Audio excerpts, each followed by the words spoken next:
mitrumā vai kā, mums taču vajag kaut kāds pienācīgs apstākļus, arī pēc veselē vajag to materiālo ķermeni, lai viņi kaut kā izpaustos. Nevar veselu materiālo ķermeni būs atsevišķi, mums tāpēc ir ielikuši kaut kādā noteiktā materiālā ķermenī, lai mēs pildītu kaut kādu savu kārmu vai varētu, piemēram, apskaidroties kaut kādu. Tā ļoti pareizi pateicāt, ka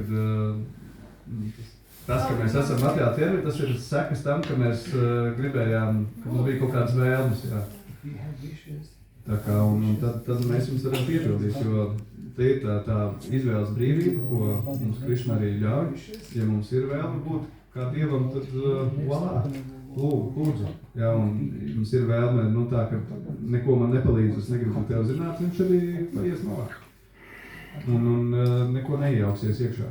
Bet viņš vienmēr visur būs līdzi un vienmēr visu redzēs un pieredzēs. Tā kā izpausmes savas